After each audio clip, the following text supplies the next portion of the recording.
From now on, I want your paycheck sent to my account, my son declared, sliding a stack of bank forms across my kitchen table. I smiled and agreed that night he and his wife came to my house to celebrate their victory. But the moment they walked in, they screamed in shock. The house was not just empty, it was not mine anymore. Before I continue this story, please subscribe to the channel and let me know which city you are watching from. In the comments below, your support means the world to this old man. My name is Victor Cross, and at 72 years old, I thought I had seen everything life could throw at me. I spent 40 years as a chief engineer for a major aerospace company, designing landing gear systems that had to withstand thousands of pounds of pressure without cracking. I knew about stress, I knew about load-bearing limits, and I knew how to spot a structural failure long before the metal actually snapped. But as I sat at my mahogany dining table that rainy Tuesday evening in Seattle, realized I had missed the most dangerous fracture of all, the one right inside my own family. The sound of a ceramic plate sliding against the wood was the only thing that broke the heavy silence, Brandon. My 38-year-old son had just pushed a piece of paper toward me with the casual arrogance of a man playing a winning poker hand. I looked down at the document. The bold black letters at the top seemed to vibrate under the dim chandelier light. Direct deposit authorization form. I did not reach for my reading glasses. I did not need them to understand what was happening. I looked up at Brandon. His face was smooth, unlined, and handsome. In a way that often opened doors for him that should have remained shut, he was wearing a suit that I knew cost more than my first car, a suit I had likely paid for indirectly through the endless bailouts I had given him over the years. What is this, Brandon? I asked, my voice steady, though I could feel my heart rate climbing a slow, treacherous ascent in my chest. It is just some paperwork, Dad, Brandon said, taking a sip of the red wine I had been saving for a special occasion. He did not even look me in the eye. He was looking at his fingernails, inspecting them as if they were more interesting than his father's. Dignity, we were going through your mail, and we noticed you missed the electric bill last month just by a few days. But still, it is a sign of what I asked. Setting my fork down carefully next to my untouched pot roast, that you are slipping, Dad, Brandon said, and there was a fake sweetness to his tone that made my stomach turn a patronizing lilt that you would use on a toddler or a stubborn golden retriever. Me and Tiffany, we talked about it, and we think it is time for me to take over the burden of your finances, just to keep you safe, you know. So you do not forget anything important or get scammed by people on the internet. I looked across the table at Tiffany, my daughter-in-law. She was 30 years old, and in the 5 years she had been married to my son, I do not think I had ever seen her look up from her phone for more than 2 minutes at a time. She was scrolling through Instagram, her thumb flicking upward in a rhythmic, hypnotic motion. The blue light from the screen illuminated her face, making her look cold and detached, like a marble statue that had learned how to spend money. The bill was not missed, Brandon, I said clearly. Keeping my anger on a tight leash, I paid it online on the 12th. The paper bill you saw was just the confirmation statement I printed for my records. I still manage my own books just fine. Brandon sighed, a long, exaggerated exhalation of breath that suggested I was being incredibly difficult just by existing. Come on. Dad, do not be stubborn. It is not just the bill. It is everything.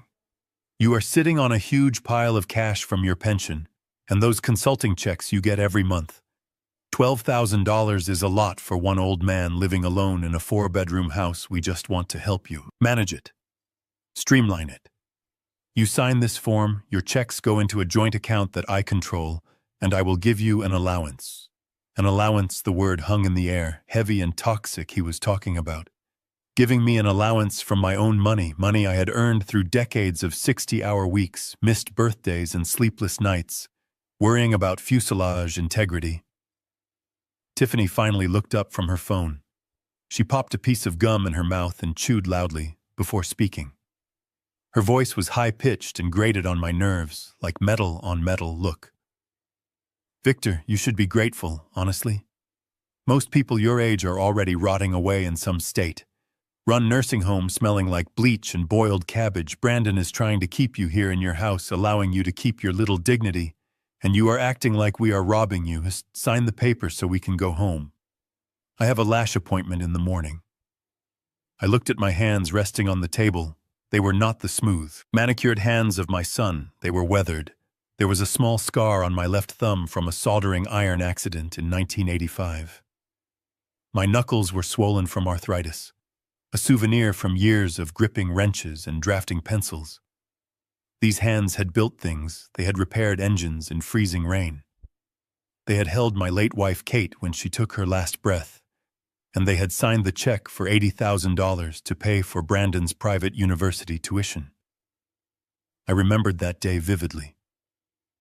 Brandon had begged me for that tuition, saying it was his dream to study business. I had dipped into my retirement savings. I had driven my old Ford truck for another 10 years, instead of buying a new one just so he could walk around campus without student loans hanging over his head. And now those same hands were being asked to sign away my freedom to the boy I had sacrificed everything for. The silence stretched out again, tension tightening around the room like a cable pulled to its breaking point. I looked at the house around me, the crown molding I had installed myself, the fireplace where Kate and I used to drink cocoa on Christmas Eve. Every inch of this place was earned, paid for with sweat and integrity.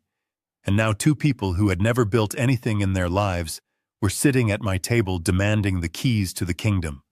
I picked up the form. My hand was not shaking.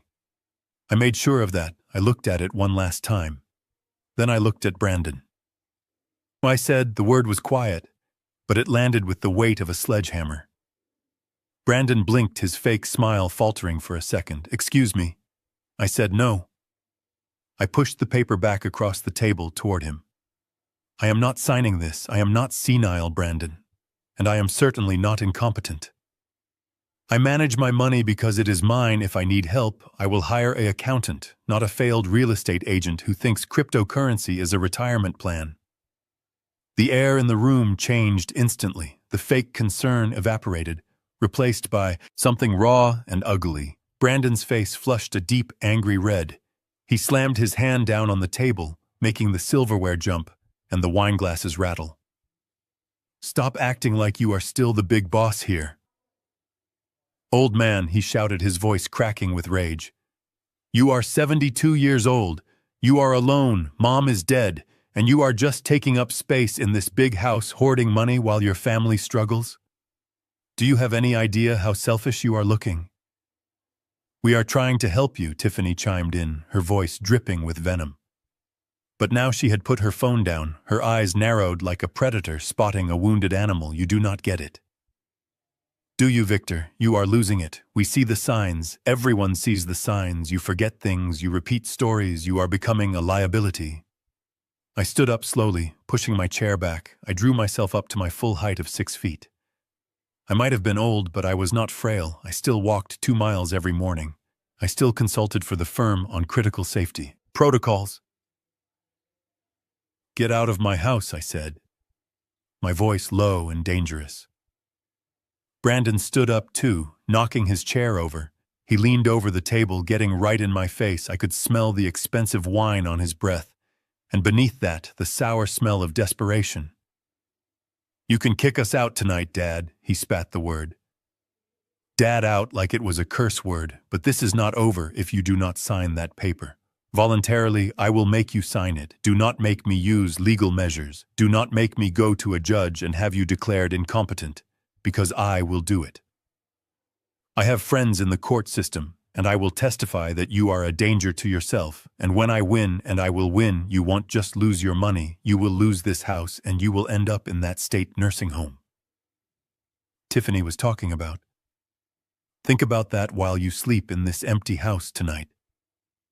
He grabbed Tiffany's hand and stormed toward the front door. At the threshold, he turned back one last time, his face twisted into a sneer that looked nothing like the little boy I used to carry on my shoulders. "You have until next week, Dad. Do the smart thing, or I will destroy you." The door slammed shut, shaking the framed photos on the wall. I stood there alone in the silence, the echo of his threat bouncing around the room. My heart was pounding against my ribs, not from fear, but from a profound, heartbreaking realization.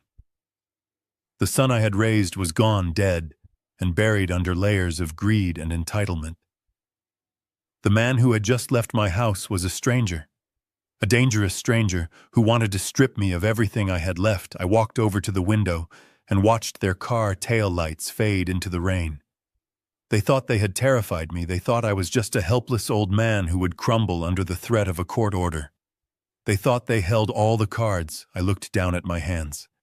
Again, the hands of an engineer. I slowly clenched them into fists. An engineer does not panic when he sees a crack in the structure. He assesses the damage.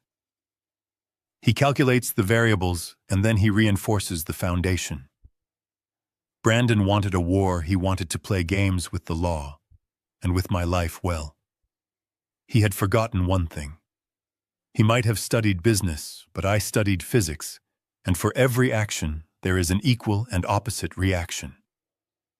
I was not going to sleep tonight. I walked to my study and pulled out my phone, not to call him back, but to call the one person I knew could help me bury him. Ethan Shaw, my old lawyer, was about to get a very interesting late-night call. The game was on, and my son had no idea he had just made the first move in a match. He was destined to lose because he forgot that before you tear down a building, you better make sure the architect is not still inside wiring the explosives. The 3 days that followed that dinner were not just difficult. They were a calculated assault on my reality, designed to dismantle the mind of a man who had made a career out of precision. It started the very next morning with a smell that every engineer knows instantly, the thick, rotten egg stench of mercaptan. The chemical additive they put in natural gas, so you know when there is a leak. I woke up at 6 in the morning, my internal clock still set to the rhythm of the factory floor, and the smell hit me before I even opened my eyes. Panic is not something I indulge in, but urgency is different. I threw off my covers and rushed down the stairs, my heart hammering against my ribs. The smell was stronger in the hallway, sickeningly sweet and heavy. I ran into the kitchen, and there it was. The front left burner of my gas range was turned just enough to hiss, but not enough to light. I reached out and twisted the knob to the off position, my hand trembling slightly, not from age but from adrenaline. I stood there staring at the black grate, knowing with absolute certainty that I had wiped that stove down and checked the knobs before I went up to bed at 10. It was part of my routine. Lock the front door, check the back door, wipe the counters, check the stove. I had done it every night for 40 years without fail. The front door opened before the gas had even cleared. Brandon walked in wearing his jogging clothes, looking far too awake for that hour, and far too convenient. "Whoa, Dad. Do you smell that?" he asked, waving his hand in front of his face, wrinkling his nose in that theatrical way he had developed recently. "Jesus. Did you leave the stove on all night?" "I did not leave it on," I said, my voice raspy from sleep. "I checked it." "I always check it." Brandon walked over and put a hand on my shoulder, a gesture that was meant to look comforting but felt like a weight pushing me down. "Dad, come on, look at the dial. It was on. We are lucky the whole house did not blow up. This is exactly what Tiffany and I were talking about. You are forgetting things, dangerous things." I looked at him, searching his eyes for a shred of the boy. I had taught to ride a bike, but all I saw was a flat, reflective surface hiding something dark underneath. Did not argue with him then. I just nodded slowly, feeling a cold knot of suspicion tightening in my gut. Because I knew something. He did not know that specific burner, the front left one, had a sticky igniter. I never used it. I always used the back right burner for my evening tea. If I had made tea, I would have used the back burner. If I had cleaned the stove, I would have checked. All of them, the data did not match the conclusion. The next incident happened 24 hours later. I came down for breakfast and felt a draft chilling the air in the living room. The back door, the one leading to the patio, was standing wide open. Rain was blowing in, soaking the hardwood floor. I had refinished myself, 10 years ago, a puddle had formed near the rug, threatening to stain the wool. I stared at the open door, my mind racing. I had locked the deadbolt. I remembered the click. I remembered the feel of the cold metal against my thumb. I rushed over and slammed it shut, engaging the lock and pulling on it 3 times to be sure. Brandon called me 10 minutes later. He did not even come over this time. He just called as if he had a camera watching me. "Hey, Dad, just checking in," he said. His voice breezy. "Tiffany said she drove by and saw your back door open. Are you airing the place out in this weather?" I did not leave it open. "Brandon," I said, gripping the phone so hard the plastic creaked. "Someone must have opened it. Dad, who would open it?" he asked, his tone dropping into that soft, pitying register again. "You are wandering at night, aren't you? You are sleepwalking, or you are getting confused about whether you are coming or going. This is the dementia, Dad. It starts with small things, keys, stoves, doors, and then one day you walk out into traffic. We need to get that paperwork signed so I can hire a nurse to watch you at night." I hung up the phone. I did not want him to hear the shake in my breath. For a split second, I doubted myself. That is the power of gaslighting. It makes you question the very ground you stand on. I looked at my reflection in the dark window. Could I be losing it? Could my brain, the instrument I had relied on for complex aerodynamic calculations, be failing me so catastrophic? But the engineer in me rejected the hypothesis. Isolation of variables. I told myself, if the system is failing, check the inputs. The final blow to my sanity came on the third day. I was looking for my wallet. I keep it in a small leather valet tray on the dresser, a gift from Kate. I put it there every single day when I change out of my trousers. I reached for it, and my hand grasped nothing but empty air. I searched the bedroom, I searched the bathroom. I checked the pockets of every pair of pants I owned. Panic began to set in, a different kind of panic. This time, the frantic, helpless feeling of a man losing control over his own existence. I went downstairs, tearing cushions off the sofa, checking the coat rack. Nothing. I went to the kitchen to pour myself a glass of water to calm down. I opened the refrigerator, and there it was, sitting on the middle shelf, right next to the carton of milk, my brown leather wallet chilled and covered in a light layer of condensation. I stared at it for a long time. The absurdity of it was almost funny. In a dark, twisted way, putting a wallet in the fridge is the cliché. The textbook example everyone uses when they joke about Alzheimer's. It was too perfect, too script-written. Brandon and Tiffany came over that evening for a surprise visit, bringing takeout Chinese food. I did not want. I showed them the wallet. "See?" Brandon said, pointing at the cold leather with a French fry. "That is classic behavior." "Dad." "Object, displacement. You are losing track of context. Your brain is misfiring. You are trying to keep your money safe, so you put it in the fridge because that is where you keep food safe. It makes sense to a confused mind." Tiffany nodded, sipping her diet soda, looking around the kitchen with a critical eye. "You know, Victor, my grandmother did this right before she burned her house down, just saying. We are only trying to protect you from yourself." I sat there listening to them construct a narrative of my decline brick by brick. But the mortar was wet, and the alignment was off. Then came the digital silence. I tried to watch the evening news after they left, a ritual I enjoyed. I turned on the smart TV Brandon had insisted I buy last year and pressed the Netflix button. An error message popped up, incorrect password. I tried again, carefully, typing in the password I had used for months, cross 1952, nothing, incorrect password. I tried to connect my tablet to the Wi-Fi to reset it, connection failed. Incorrect password. I called Tiffany, she was the one who had set up the network. "Originally, Tiffany, the internet is down, it says the password is wrong." "Oh yeah," she said, sounding bored and annoyed through the speaker. "Dad, you changed it yesterday, remember? You called me and said you were worried. Hackers were stealing your signal, so you changed it to something complicated. I wrote it down for you and put it on the fridge, didn't you see it?" I walked to the fridge. There was a yellow sticky note there in handwriting. That was definitely not mine. It was a string of random characters that looked like nonsense. I did not change the password. "Tiffany," I said, my voice firm.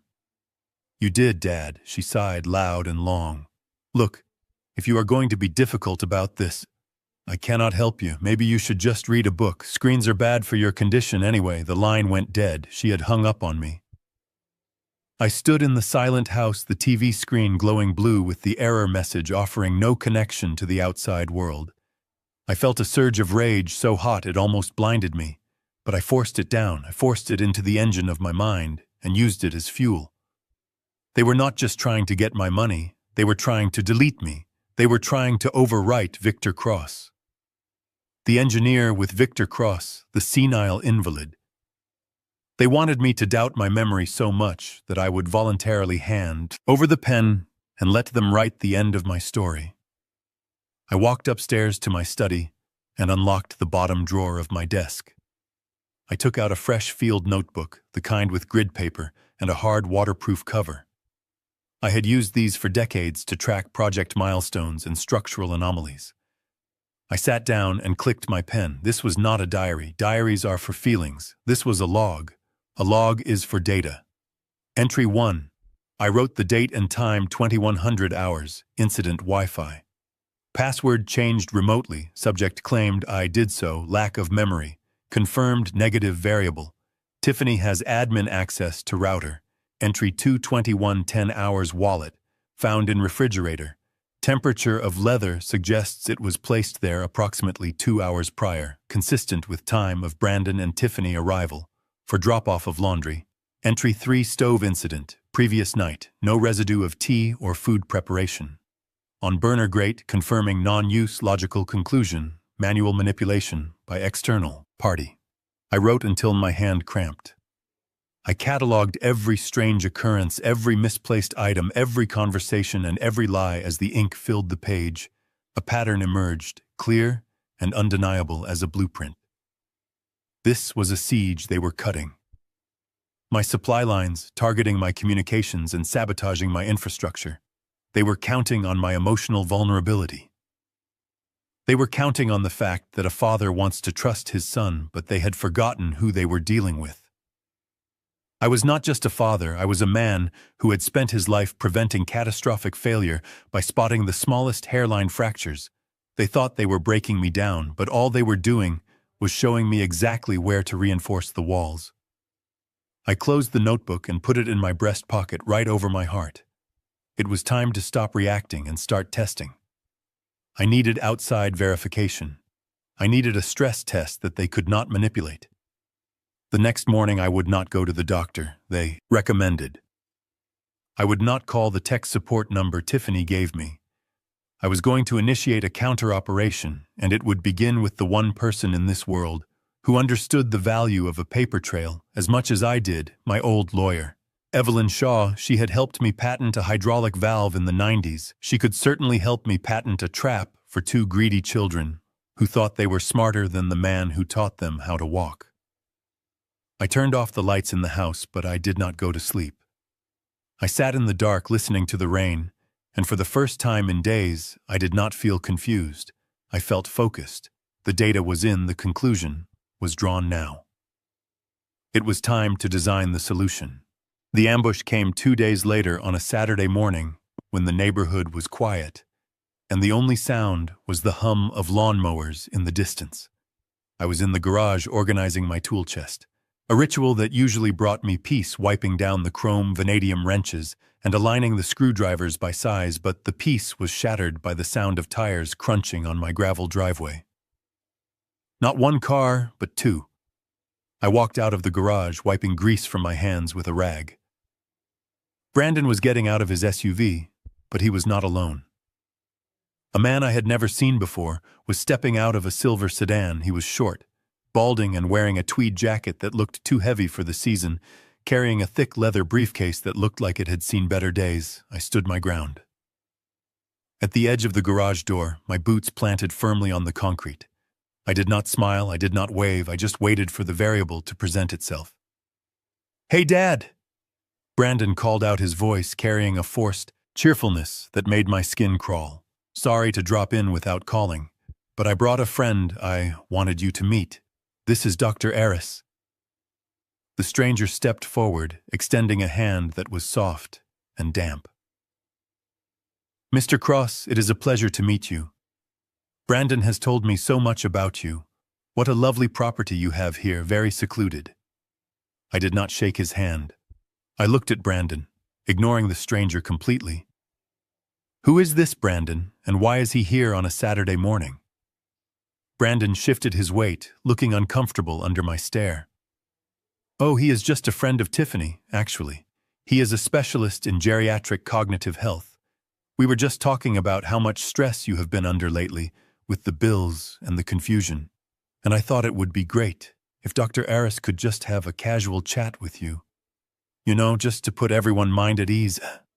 A casual chat. I felt the anger flare up in my chest, hot and sharp, like a welding torch. This was not a social call. This was an evaluation. An ambush designed to generate a medical paper trail right in my own living room. I am not interested in chatting with your friends.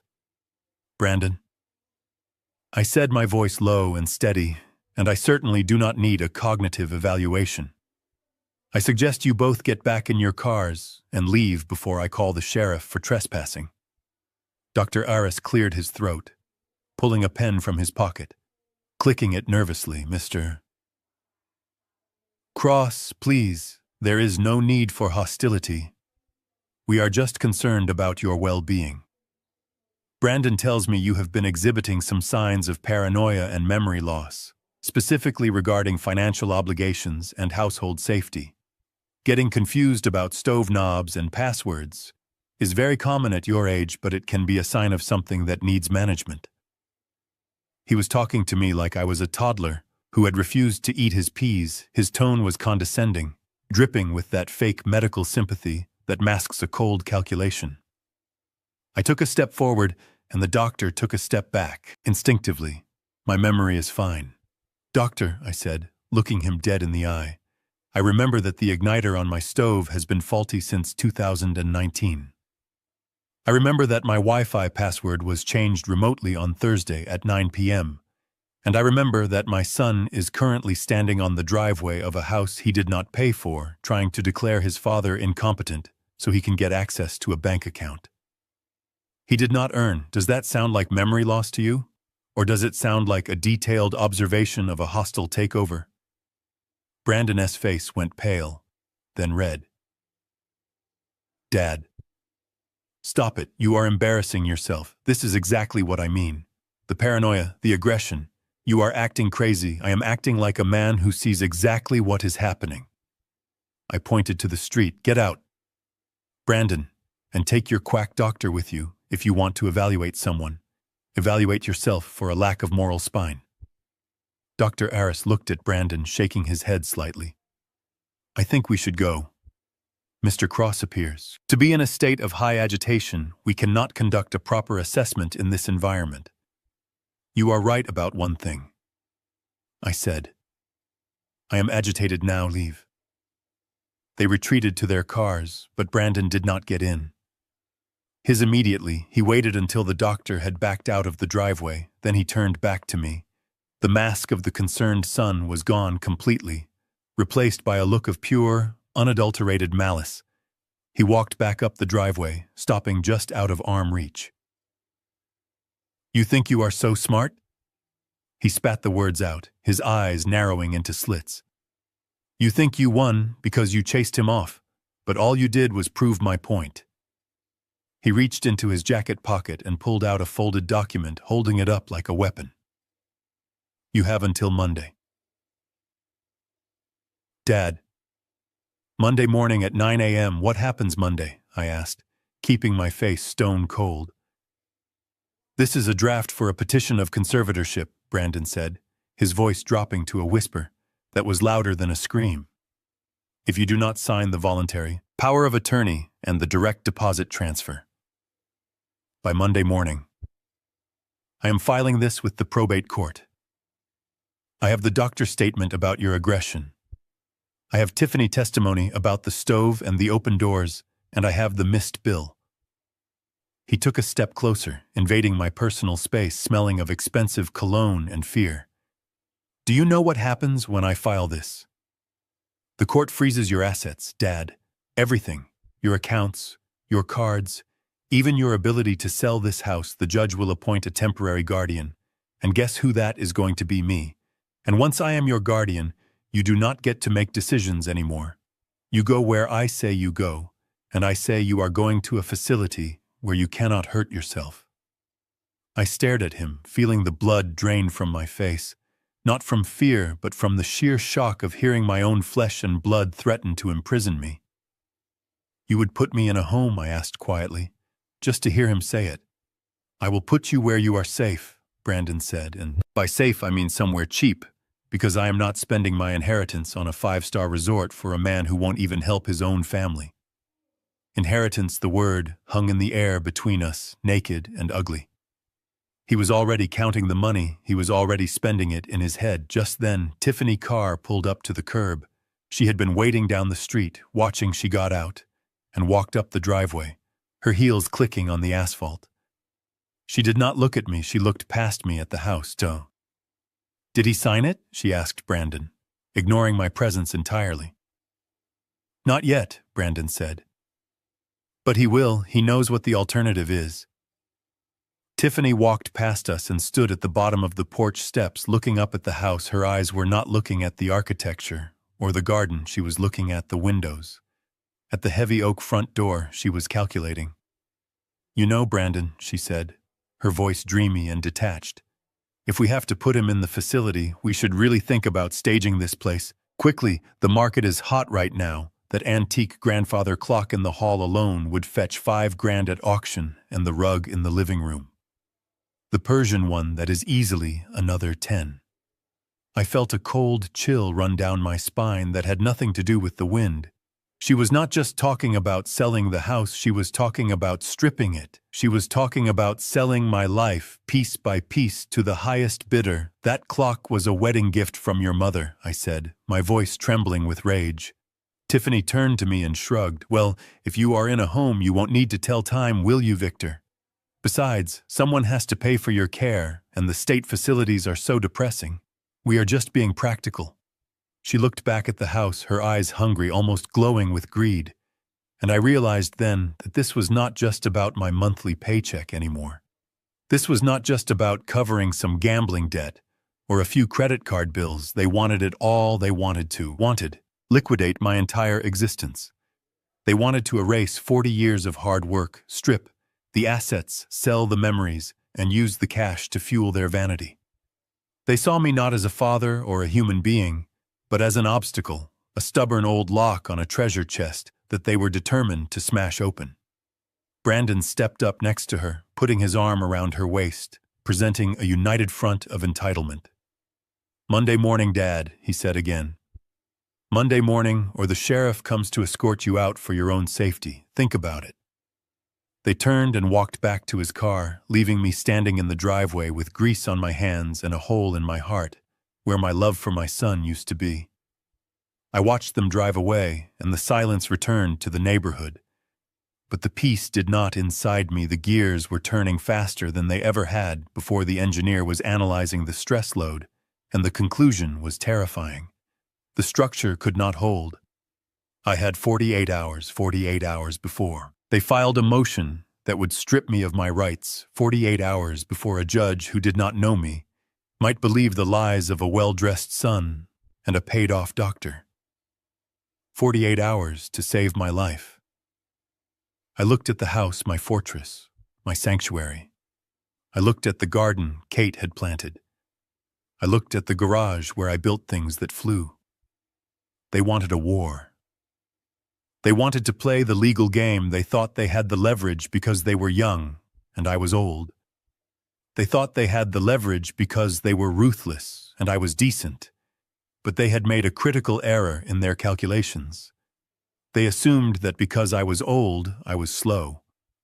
They assumed that because I was a father, I would not strike back. I turned and walked back into the garage. I picked up the rag and finished wiping my hands. Then I reached for the phone on the wall. I was not going to wait for Monday.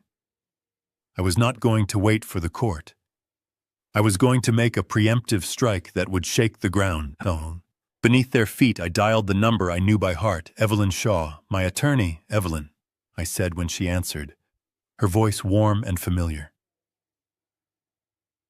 Victor, she said, sensing the tone in my voice immediately.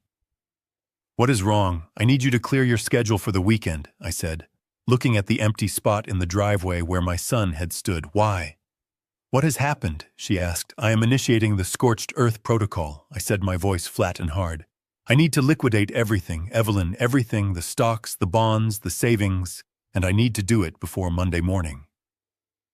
There was a silence on the other end of the line, then the sound of a chair scraping as she sat up straighter.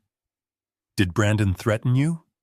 He did not just threaten me, Evelyn. He declared war. He is coming for the house. He is coming for my freedom. Then we will make sure there is nothing left for him to take, she said, her voice turning sharp and professional. Meet me at my office in an hour. Bring every deed, every title, and every statement you have. I hung up the phone and looked around the garage one last time. I was going to burn it all down, metaphorically speaking. I was going to dismantle my own life bolt by bolt, just so they could not inherit the scraps. It was time to show my son that the old man still knew how to build a trap, and this one was going to be inescapable. I watched the red taillights of Brandon's SUV fade into the gray drizzle of the afternoon, and for a moment, I just stood there on the porch. Letting the cold mist hit my face, it felt good. It felt real. Unlike the performance I had just given. I had played the part of the defeated old man perfectly. I had slumped my shoulders. I had let my voice waver, and I had pleaded for just a few more days to get my affairs in order. Please just give me the weekend to say goodbye to the house, I had said, and I saw the look of triumph in Brandon's eyes. He thought he had won. He thought the fortress had crumbled, but as soon as their car turned the corner at the end of the block, I straightened my spine. The tremor in my hands vanished instantly, replaced by the steady calm of a man who is about to defuse a bomb. I walked back into the house, locked the door, and went straight to the kitchen. I poured the rest of the cold coffee down the sink and rinsed the cup, drying it and placing it back in the cupboard exactly where it belonged. Order, discipline, routine. These were the things that kept me sane, and they were the weapons I would use to destroy the chaos my son had brought into my life. I did not go to the bedroom to rest. Instead, I went to the garage and pulled the tarp off my 1978 Ford F-150. It was an old truck, but like me, it was built to last. I maintained the engine myself, and I knew every bolt and piston in it. I climbed into the cab, the smell of old leather and motor oil, greeting me like an old friend. I turned the key and the engine roared to life, a deep throat rumble that sounded like anger. Given a voice, I backed out of the driveway. Not looking at the house, I did not need to look at it to know it was in danger. I drove through the rain, slicked streets of Seattle, heading downtown to a building that had stood since before the tech boom changed the skyline. I was going to see Evelyn Shaw. Evelyn was not just my lawyer. She was the daughter of my old mentor at the aerospace firm. She had grown up watching us argue about drag coefficients and structural integrity. She understood how my mind worked. She knew that I did not operate on feelings, I operated on facts, and right now the facts of my life were not adding up. I parked the truck in the underground lot and took the elevator to the 14th floor. The receptionist tried to stop me, saying Ms. Shaw was in a meeting, but I walked past her with the momentum of a freight train. I opened the heavy oak door to Evelyn's office and walked in. She was sitting behind her desk, reviewing a stack of contracts. She looked up, annoyed at the intrusion, but her expression softened instantly when she saw it was me. Victor, she said, taking off her glasses. She stood up and walked around the desk, giving me a quick hug. She smelled of vanilla and old paper. You look terrible. Tell me what is going on. Brandon called me yesterday, asking about your estate planning documents. He was fishing, Victor trying to find out if the trust was revocable. I sat down in the leather chair opposite her desk and took a deep breath. I did not waste time with pleasantries or small talk. I laid it out for her clearly and concisely. just as I would present a failure analysis report to the board of directors. He is not just fishing. Evelyn, I said, my voice steady, he is hunting. He brought a doctor to my house today, a man named Eris, to evaluate my competency. They are threatening to file for conservatorship on Monday morning if I do not voluntarily hand over control of my finances and the house. Evelyn's eyes widened. She sat back on the edge of her desk, crossing her arms over her chest. That is aggressive even for Brandon. On what grounds? On the grounds that I am suffering from dementia, I said, letting the word hang in the air between us. He has manufactured evidence, Evelyn. He has someone gaslighting me, turning on stoves, opening doors, changing passwords. He is building a case based on incidents that he is staging. Evelyn stood up and walked to the window looking out at the city.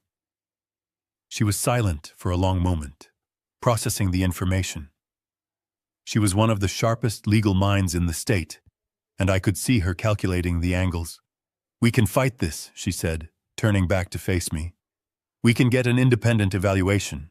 We can get testimony from your colleagues at the firm, proving you are still consulting on high-level projects. We can bury him in paperwork for years. No, I said, cutting her off. I do not want to fight him in court for years. Evelyn, I do not want a defensive strategy. I want an offensive one. I want to know why. Why, she asked, looking confused. Why now? I asked, leaning forward, resting my elbows on my knees. Brandon has always been greedy, and Tiffany has always been shallow. But this is desperate. This is a level of risk that does not make sense for them, Brandon knows. I am meticulous. He knows I keep records for him.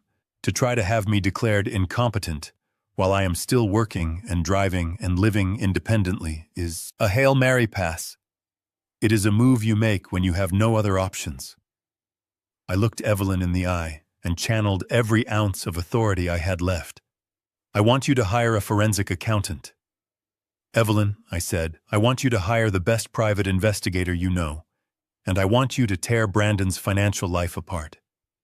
I want to know every debt, every loan, every credit card transaction, and every gamble he has made in the last 5 years. Evelyn walked back to her chair and sat down slowly. She picked up a silver pen and twirled it between her fingers. Victor, you have to understand what you are asking. If we do this, if we dig into his finances, we are going to invade his privacy in a way that is legally gray unless we have cause. I have cause, I said, slamming my hand down on the arm of the chair. The cause is that he is trying to steal my life. I am funding this investigation, and I want the results by tomorrow night. I want to know exactly how much money he needs and who he owes it to, because a man does not try to put his father in a nursing home just for extra spending money. He does it because he is drowning and he needs a life raft. Evelyn sighed and opened her laptop. She began typing, her face illuminated by the screen. I know a guy, she said quietly, former IRS investigator. He is expensive and he is mean, but he can find money in a desert if anyone can find out why Brandon is panicking. It is him. She stopped typing and looked at me over the top of the screen. Her eyes were sad, filled with a pity. I did not want, but understood. Victor, she said, her voice soft, I need to warn you though. You are looking for the truth, and as your lawyer I will help you find it. But as your friend I have to ask you, are you ready for what we might find? I am an engineer, Evelyn, I said, standing up and buttoning my raincoat. I deal in structural reality. If there is a crack in the beam, I need to know about it. Ignoring it does not stop the building from falling down. It might break your heart, she said. My heart is already broken, I said, walking toward the door. My son broke it when he looked me in the eye and told me I belonged in a cage now. I am just trying to salvage the foundation. I left her office and walked back to the elevator. The adrenaline was fading, leaving behind a cold, exhausted clarity. I had set the wheels in motion. I had initiated the counter-move. Now all I could do was wait for the data to come in. I drove home through the darkening city, the rain coming down harder now, washing the streets clean. I thought about Brandon as a little boy running through the sprinkler in the backyard, laughing as the water hit his face. I thought about the pride I felt when he graduated college, the hope I had that he would be a better man than me. Somewhere along the line I had failed him. Maybe I gave him too much. Maybe I shielded him from the consequences of his actions too often. And now he was facing a consequence he could not escape, and instead of facing it like a man, he was trying to sacrifice me to save himself. I pulled into my driveway, the house dark and silent, waiting for me. I parked the truck and sat there for a moment, listening to the engine tick as it cooled down. I was not afraid of Monday anymore. Let them file their papers. Let them bring their doctors. I had something better than a legal defense.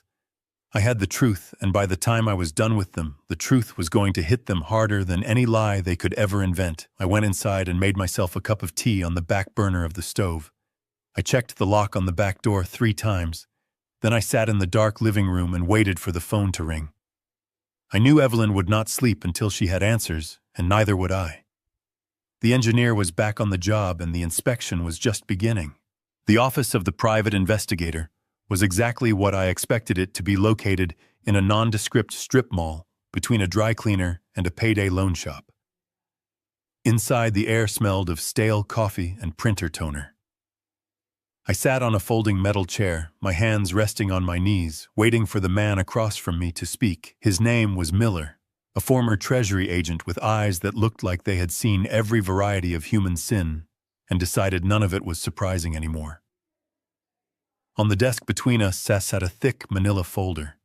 It was at least 2 inches thick, and the edges were sharp enough to cut skin. Miller did not say a word.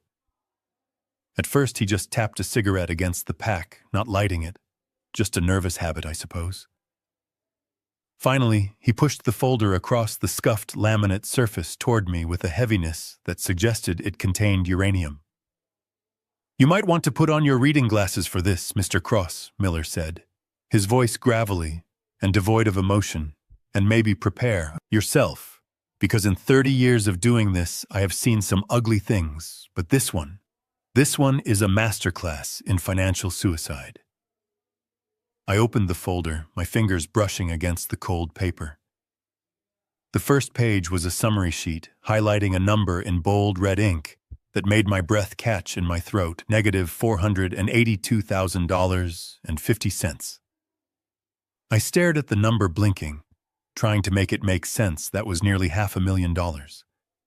That was the cost of a nice home. That was 20 years of savings for a normal family. That was the structural failure I had been looking for. But it was catastrophic beyond my worst calculations. I looked up at Miller, my mouth dry. "What is this?" I asked, pointing to the number.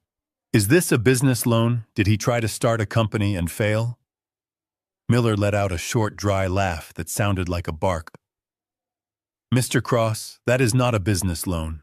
That is gambling debt and speculation losses, mostly cryptocurrency and high-stakes online sports betting. Your son has been hemorrhaging money for 3 years. He buys digital coins when they are high, sells them when they crash, and then tries to make it back by betting on football games. He is chasing his tail, and the tail is on fire."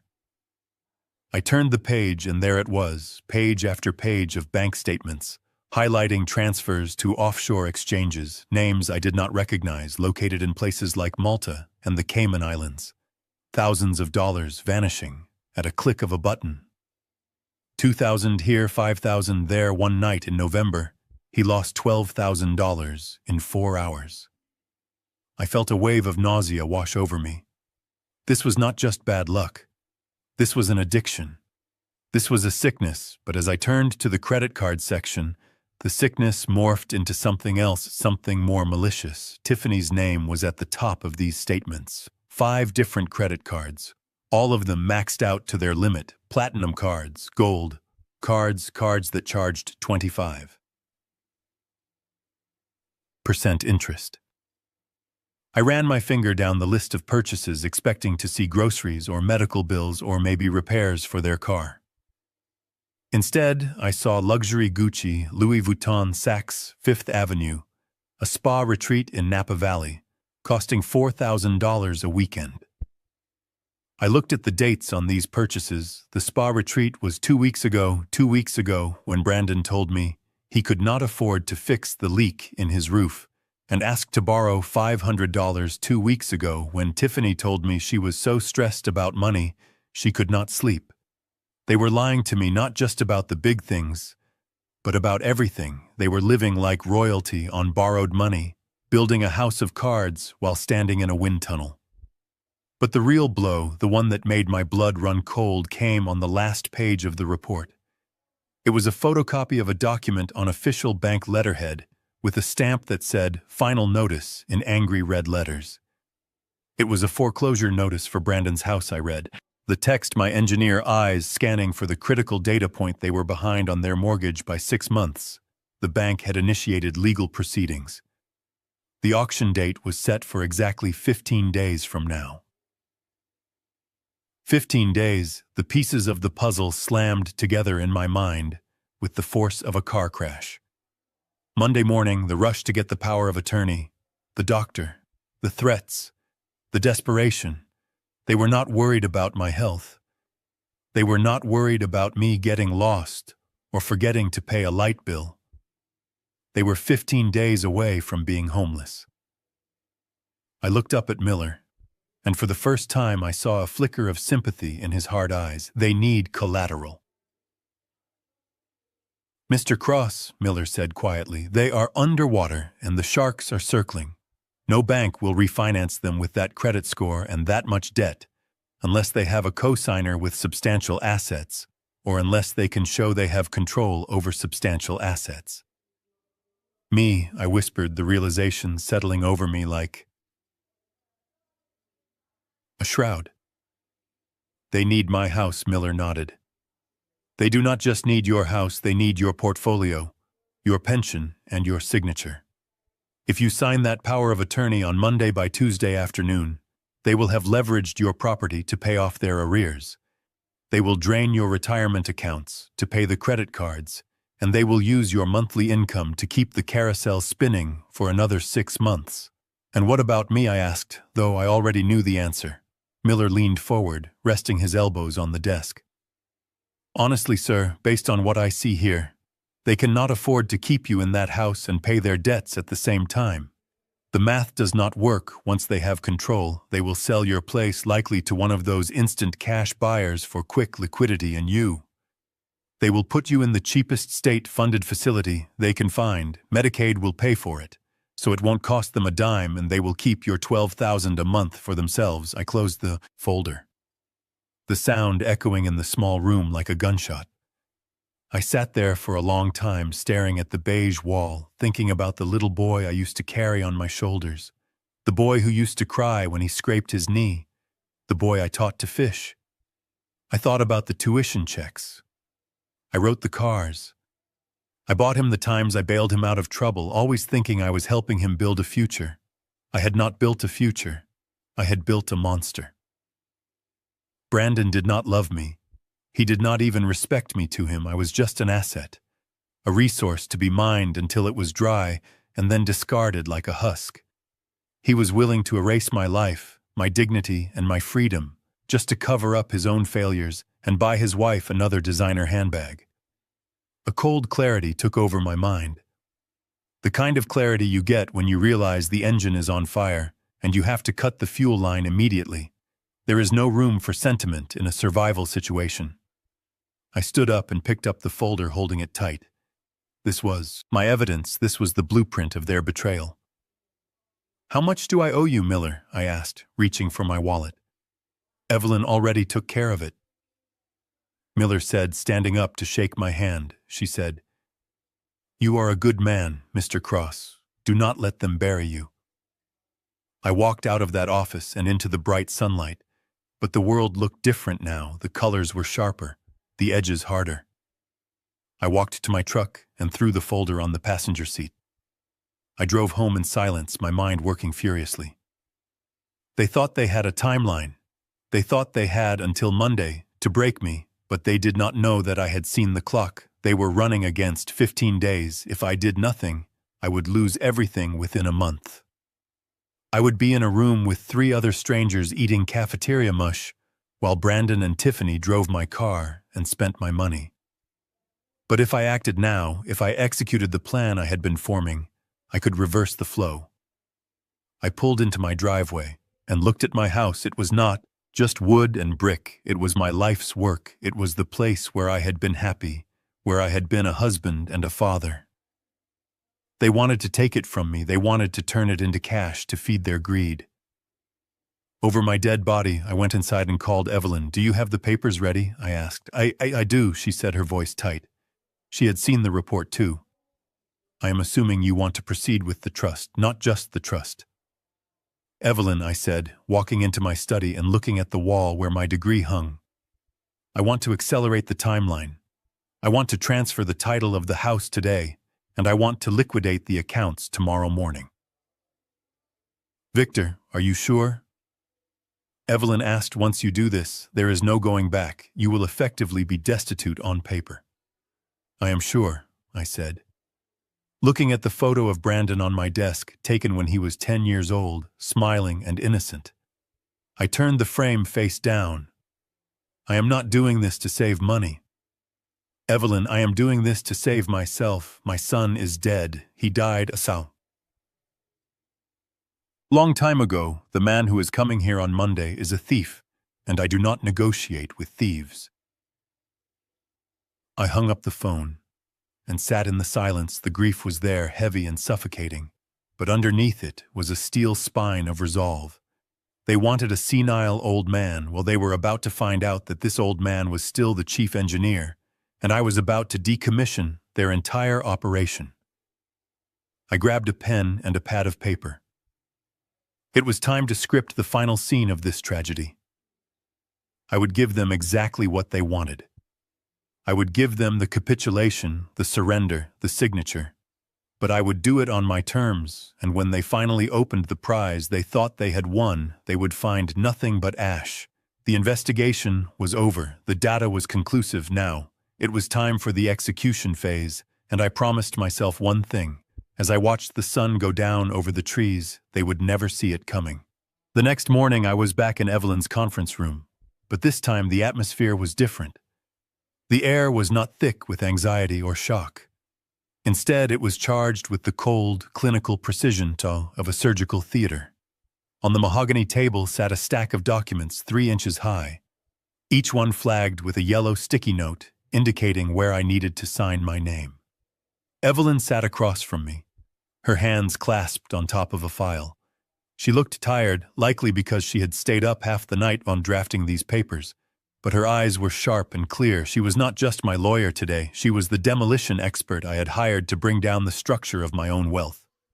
"Victor," she said, her voice serious and low, "before you pick up that pen, I need to ask you one last time on the record. Do you fully understand the implications of creating an irrevocable trust?" I looked at the papers. The title on the first page read, "The Victor Cross Charitable Trust." "Understand, Evelyn," I said, reaching for the fountain pen Kate had given me for our 25th anniversary. It felt heavy in my hand, weighted with memory. "Once you transfer your assets into this trust," she continued, "you no longer own them. You are the grantor, but you are not the beneficiary. You cannot demand the money back. You cannot use the funds for personal expenses beyond what is stipulated for your basic care. And most importantly, you cannot change the terms of the trust. Later, if you reconcile with Brandon, you cannot undo this." I uncapped the pen, the gold nib gleaming under the fluorescent lights. "I'm not going to reconcile with a man who views me as livestock to be slaughtered for cash," I said, my voice steady. "I am doing this to ensure that when he walks into court on Monday, he is suing a man who owns nothing but the clothes on his back." I began to sign. The first signature was the hardest. It was the transfer of my primary investment portfolio, 40 years of savings stocks I had bought in the 80s, mutual funds I had nurtured through 3 recessions with a few strokes of black ink. I moved it all out of my name and into the control of a board of trustees that Evelyn would appoint. Next came the savings accounts, the liquid cash that Brandon and Tiffany were undoubtedly salivating over. They probably already had a shopping cart full of items waiting to be purchased the moment they got access to my routing number. I signed that away too, transferring it into an endowment fund for engineering scholarships. Page after page, I dismantled my financial identity. It was a strange sensation, almost like dying, but without the pain, I was shedding the weight of the fortune that had become a target on my back with every signature. I felt lighter. I felt the target shrinking until it disappeared completely. When I reached the final document for the financial transfers, I looked up at Evelyn. "So if Brandon gets guardianship on Monday," I asked. She smiled a thin, wolfish smile. "If he gets guardianship, he becomes the legal guardian of a man with zero assets. He will have the right to make medical decisions for you, but he will have no access to the money. In the trust is a separate legal entity, and since you are not the trustee, he cannot force the trust to pay his debts. He will be the captain of a ship that has already sunk." "Good," I said, closing the folder. "Now, let us talk about the house." Evelyn hesitated. She opened a separate file, one that contained the deed to my property, 4 bedrooms, 3 baths, 2 acres of manicured land in a prime real estate zone. "It was worth over $2 million easily, Victor," she said softly. "This is the big one. I have the papers drawn up to sell it to a holding company for a quick cash buyout. Like you asked, we can get about 70% of market value if we close in 48 hours. I shook my head, looking at the deed. I had thought about this all night. Selling it felt wrong. Selling it meant taking money for the place where I raised my son, and using that money to fight him. It felt dirty. I do not want to sell it." "Evelyn," I said. She looked confused. "Then what do you want to do? Brandon's foreclosure is in 15 days. If he gets control of the house on Monday, he will leverage it immediately. We need to get it out of your name." "I want to give it away," I said. Evelyn blinked. "Give it away, Victor. That is a $2 million asset." "I know what it is worth," I said. "But I also know what it is worth to Brandon. It is his lifeline. It is the only thing standing between him and the consequences of his actions. If I sell it, the money just goes into the trust. But if I give it away to the right people, I can do some good." I reached into my briefcase and pulled out a brochure I had picked up a few months ago at a coffee shop. It was for a local organization called the Veterans Housing Project. They rehabilitated old buildings to provide transitional housing for homeless veterans, men who had served their country and come back to find nothing but closed doors. "Them," I said, sliding the brochure across the table. "Tell them I have a fully furnished 4-bedroom house in excellent condition. Tell them I want to donate the property, the land, and everything inside it to their organization, effective immediately." Evelyn picked up the brochure, her eyebrows raised high. "Victor, this is incredibly generous. But transfers like this take time. Inspections, title searches. We do not have time," I said, cutting her off. "Tell them I will sign a quitclaim deed today. Tell them I will handle the title insurance later. Tell them the only condition is that they must take possession of the property this weekend." "This weekend?" Evelyn asked. "Saturday night," I said, a plan forming in my mind, sharp and precise. "I want them to move in. On Saturday night, I want the house to be fully occupied by the time the sun goes down." Evelyn stared at me for a long moment. Then she slowly started to smile. She understood. She realized that I was not just giving the house away, I was turning it into a fortress. "I will call the director," she said, picking up her phone. "His name is Marcus Stone. He is a former Marine. If anyone can mobilize a unit in 24 hours, it is him." I sat there and listened as she made the call. I heard her explain the offer. I heard the silence on the other end of the line, followed by what sounded like a gasp of disbelief. She put the phone on speaker. "Mr. Cross, this is Marcus Stone." The voice on the phone was deep and gravelly, filled with a raw sincerity. "Am I understanding this correctly? You are donating your primary residence to us?" "That is correct, Mr. Stone," I said, leaning toward the phone. "It is a good house, strong foundation, new roof, plenty of room, but I need to know if you can use it immediately." "Sir, we have a waiting list of 50 guys sleeping in shelters right now. We could fill those bedrooms in an hour, good, I said. Then I have a condition. I am going to sign the deed over to you today. But I need your team to be physically present in the house by Saturday evening. I am talking about beds, set up lights on full occupancy. I am moving out on Saturday morning, and I want you moving in on Saturday afternoon. There was a pause, then Stone spoke again. Mr. Cross, we can do that. We have a logistics team that can move mountains, if they have to consider it done. I signed the deed. An hour later, my hand did not shake, not even a little bit.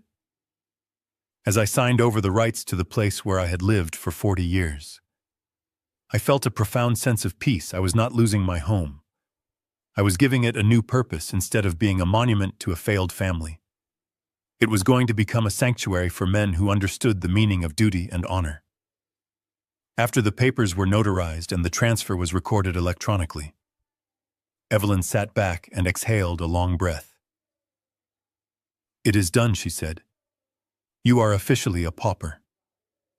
Victor, on paper, you do not have a pot to piss in. I laughed, a dry sound that surprised me. I have never felt richer. Evelyn, I stood up and buttoned my coat.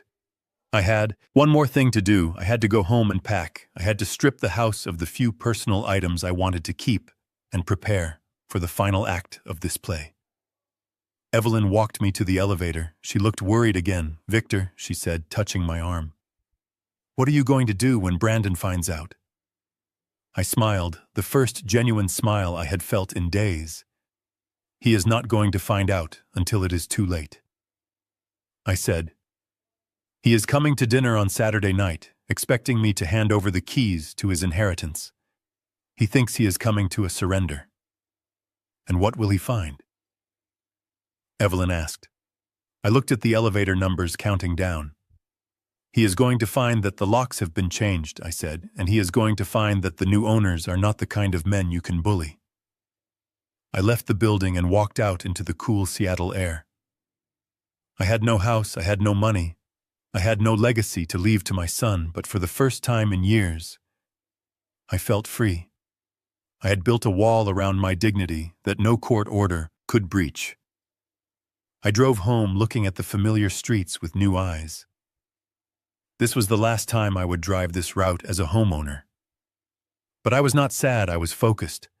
I had to pack my clothes, my books, and the few photographs of Kate that still brought me joy. Everything else, the furniture, the electronics, the expensive rugs Tiffany coveted. I was leaving it all. Let the veterans have the leather sofa. Let them watch the 85-inch television. Let them sleep in the king-sized beds they had earned it. Brandon had not. As I pulled into my driveway, I saw Brandon's car parked across the street. He was watching the house again, probably checking to make sure I was not moving furniture out. Little did he know the furniture was staying. It was the ownership that was moving. I waved at him as I pulled into the garage, a cheerful wave that I knew would confuse him. Let him think I was cracking. Let him think I was resigned to my fate.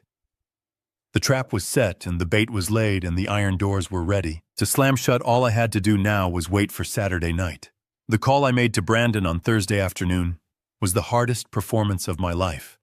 Not because I was afraid, but because I had to swallow a lifetime of pride to make my voice sound small. I sat in my armchair, gripping the receiver, and forced a tremor into my tone. I told him. I was tired. I told him I was confused, and I told him I was ready to sign the papers. He arrived with Tiffany at 6:00 sharp. They were not late this time. Greed has a way of making people punctual. I had prepared a pot roast, the smell of slow-cooked beef and carrots filling the kitchen. It was the same meal Kate used to make on Sundays, a meal that represented family and comfort. But tonight, it was just a prop on a stage set. When I opened the door, I did not stand tall. I let my shoulders slump forward, collapsing my chest to make myself look smaller. Frail, I deliberately left my shirt untucked on one side, a detail I knew Tiffany would notice immediately. "Hey, Dad," Brandon said, stepping inside, his eyes scanning the room, not looking for me but looking for boxes, looking for signs of surrender. I stepped back to let them in, shuffling my feet slightly against the hardwood floor. "Come in," I said, keeping my voice low and raspy. "I made dinner. I thought we should talk one last time before we handle the paperwork." Tiffany walked past me without a word, her heels clicking on the floor like a countdown clock. She was already mentally measuring the entryway for a new console table. I could see it in the way she pursed her lips and narrowed her eyes. She was not visiting a relative. She was inspecting an acquisition. We sat down at the dining table, the same table where the war had started just days ago. It was thick with tension, but this time the dynamic was reversed. Before I had been the obstacle. Now I was the defeated conquest. I served the food, my hands shaking as I ladled the gravy onto their plates. I saw Brandon exchange a look with Tiffany, a smirk that said, "Sure, I told you he would break it." Took every ounce of discipline I had learned in 40 years of engineering to keep from pouring the hot gravy into his lap. I have been thinking a lot about what you said, Brandon.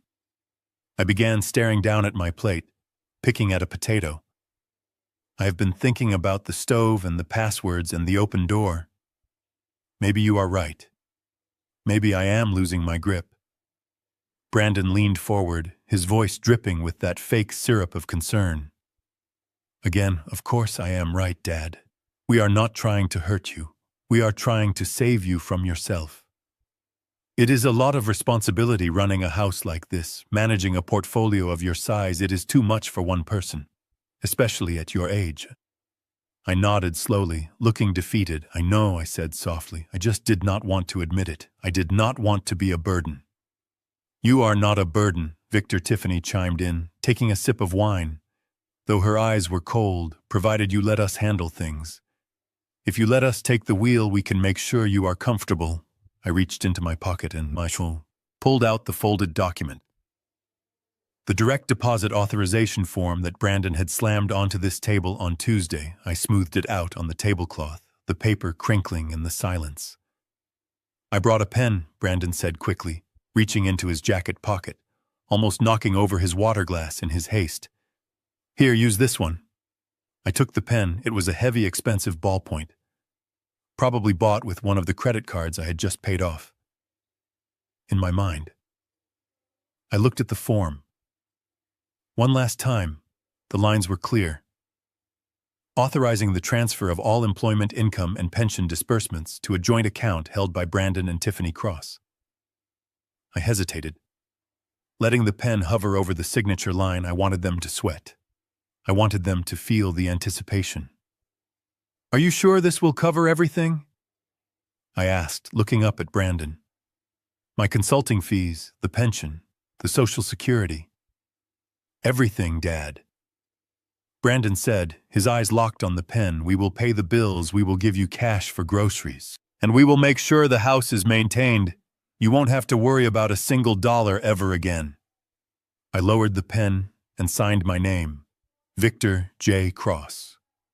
I signed it with a shaky hand, adding an extra loop to the S just to sell the image of a man in decline. But inside I was laughing, a cold, bitter laugh, because I knew something. They did not. They thought they were capturing a river of money, but they were tapping into a dry well. I had resigned from my consulting job, effective yesterday. My final paycheck for $145 had already been processed. My pension had been redirected to the trust account earlier that morning. Legally, I had no income for this form to capture. They were stealing a ghost.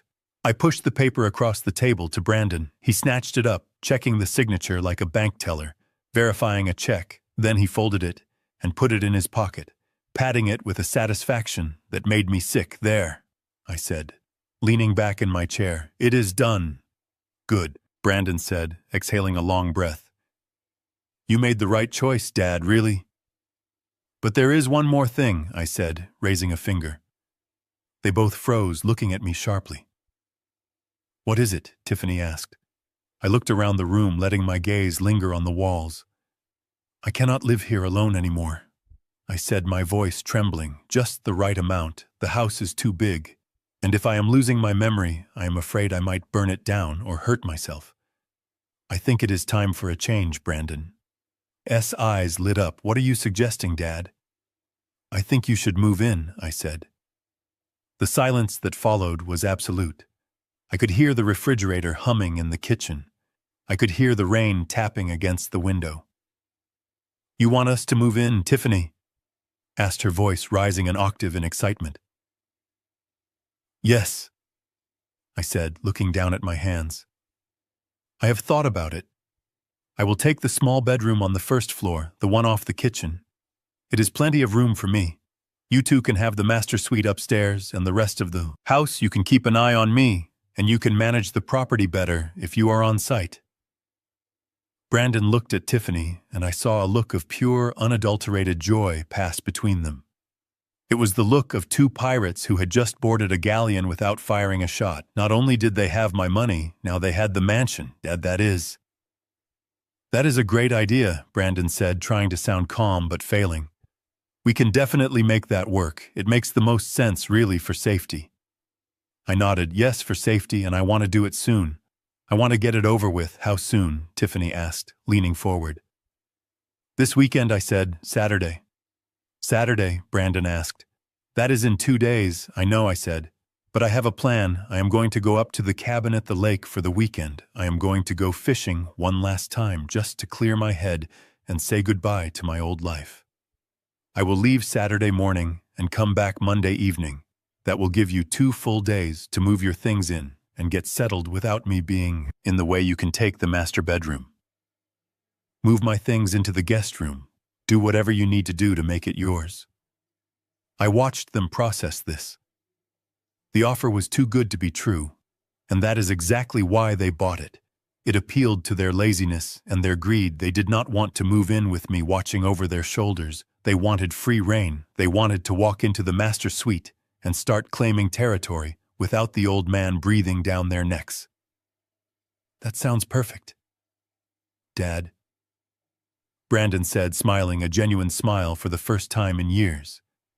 You go fishing, relax. We will handle the heavy lifting. By the time you come back on Monday, we will be all settled in and we can start this new chapter. New chapter? Tiffany repeated, looking around the room with a predatory gaze. I am going to paint the hallway. Gray, she murmured almost to herself. And that chandelier has to go.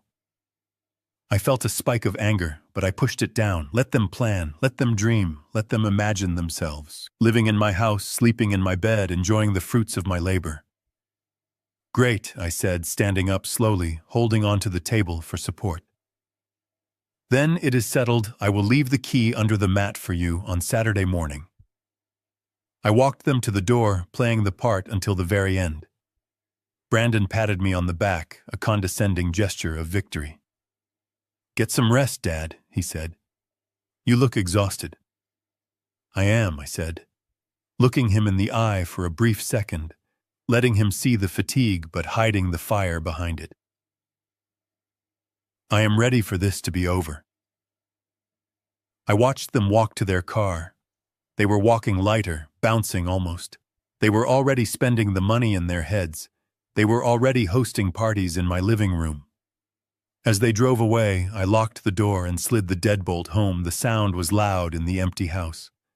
I stood there in the hallway and slowly straightened my back. I tucked my shirt in. I walked to the mirror and looked at myself. The frail old man was gone, replaced by the engineer. The performance was over. The trap was set. I had given them the bait and they had swallowed it whole. They thought they were moving into a palace on Saturday. But they were walking into a fortress occupied by men who had seen real war. Men who would not be impressed by Brandon's suit or Tiffany's attitude. I walked back to the dining table and picked up the plate of roast beef. I had not eaten. I scraped it into the trash can without hesitation. I had 2 days left, 2 days to pack my life into boxes, 2 days to strip the house of everything that mattered to me, and 2 days to prepare for the moment when the hammer would fall. I went to my study and opened the safe. I took out the deed I had signed over to the Veterans Housing Project earlier that day. I looked at it one last time. Then I placed it on the desk, right next to the letter. I would leave for them. They wanted the house well. They were going to get it. but they forgot to ask who else would be living there. I turned off the lights and went upstairs to sleep for the first time in a week. I slept soundly like a baby or like a general on the eve of a battle he knows he is going to win. The next 48 hours were a masterclass in covert logistics, executed with the same precision I once used to coordinate supply chains for aircraft assembly lines. I treated my own home not as a sanctuary, but as a compromised zone, and every movement I made had to be calculated to avoid detection. I told Brandon and Tiffany I was preparing for a fishing trip, which gave me the perfect cover to load boxes into the back of my truck. Without raising suspicion, they assumed I was packing tackle waders and coolers full of beer. In reality, I was packing the fragments of my life that I refused to leave behind, for them to pawn or destroy. On Thursday morning, I started with the garage, my workshop, the place where I had taught Brandon how to hold a hammer, and where I had built the cradle he slept in. As a baby, I looked at my tools, the lathe, the drill press, the vintage set of snap-on wrenches that were worth more than Tiffany's car. I could not take them all, and I certainly could not leave them for Brandon to sell for pennies on the dollar. So I made a choice. I loaded the most valuable precision instruments into the truck and drove them to a pawn shop 3 towns over in Tacoma, a place where nobody knew my name or my face. I sold them for cash, a fraction of what they were worth, but the money did not matter. It was about denying the enemy resources, watching the pawnbroker count out the bills. I felt a strange sense of detachment. These were just objects, cold steel and rubber. They were not my skill. They were not my memories. They were just things, and I was learning very quickly that things were heavy anchors when you were trying to sail away from a sinking life. Friday was harder. Friday was for Kate, while Brandon and Tiffany were likely at a brunch, toasting to their future wealth. I was in the attic, kneeling in the dust, surrounded by the true treasures of this house. I found the box containing Kate's wedding dress, preserved in acid-free tissue paper. I found the albums of photographs from our travels before Brandon was born, pictures of us in Paris, in Rome, young and in love, with no idea of the heartbreak that awaited us in our old age. I could not sell these, and I could not leave them. I drove to a climate-controlled storage facility on the outskirts of the city, a concrete block of a building with no windows, and I rented a small unit. I placed the boxes inside, stacking them gently against the wall. It felt like I was burying her all over again, leaving her things in this cold, dark room. But I knew she would understand. She would never want her wedding dress to be touched by the woman who was currently plotting to strip her home bare. I locked the rolling door and pocketed the key, the only physical weight I would carry into my new life. By Friday evening, the house felt different. It looked the same on the surface. The furniture was still there. The paintings were on the walls. The rugs were on the floors. But the soul of the place was gone, packed away in a storage unit, or sold to a stranger in Tacoma. The house was now just a shell, a stage set waiting for the actors to arrive. And for the final curtain to fall, I spent that last night wandering through the rooms, like a ghost haunting his own life. I walked into the kitchen and ran my hand along the granite countertop. I had installed myself 20 years ago. I remembered the Thanksgiving dinners we had cooked here, the laughter, the noise, the feeling of safety. I walked into the living room and stood by the fireplace, remembering the Christmas mornings when Brandon would tear open his presents, his eyes wide with wonder. It was a physical pain in my chest, a sharp ache that made it hard to breathe, because I still loved that little boy. I loved the memory of him, even as I prepared to go to war with the man he had become. I went upstairs to the hallway and stopped at the doorframe of Brandon's old bedroom. There, painted on the white wood, were the pencil marks we had made over the years, tracking his height, dates, and names, scribbled in my handwriting, and Kate's measuring his growth inch by inch. I reached out and touched the highest mark made when he was 18, just before he left for college. He had been so tall, so full of promise, standing there grinning down at me, ready to take on the world. I had been so proud of him then. I had believed that I was raising a good man, a man of character. Somewhere along the line, the structural integrity had failed. Maybe I had spoiled him, maybe I had protected him too much from the harsh realities of the world. Or maybe some people are just born with a crack in the foundation that only reveals itself under pressure. I took a deep breath and forced my hand away from the doorframe. I could not erase the marks, and I could not erase the past, but I could refuse to let it hold me hostage. I did not sleep in the master bedroom that night. I could not bear to lie in the bed I had shared with Kate, knowing that in 24 hours, Tiffany would be claiming it as her own instead. Slept in the guest room on a small single bed staring up at the ceiling. Listening to the house settle. Listening to the wind against the windows, trying to memorize the sounds of the place that had been my universe for half a century. Saturday morning arrived with a gray steel light that matched my mood. I woke up at 5 military time, my internal clock refusing to let me linger. I showered and dressed in my fishing clothes, flannel shirt, durable cargo pants, and heavy boots. I packed the last bag, a small duffel with my toiletries and a change of clothes. Then I went to the kitchen for the final task. I sat down at the table, the same table where the ultimatum had been delivered, and I pulled out a piece of notebook papers. I needed to leave a note. Brandon would expect a note. He would expect a letter full of emotion, perhaps an apology, or a plea for them to take care of the house, or maybe a tearful goodbye. I uncapped my pen and wrote. But I did not write about feelings. I wrote about the boiler too. The new occupants. I wrote my handwriting, neat and blocky. The heating system is a hydronic radiant floor system installed in 1998.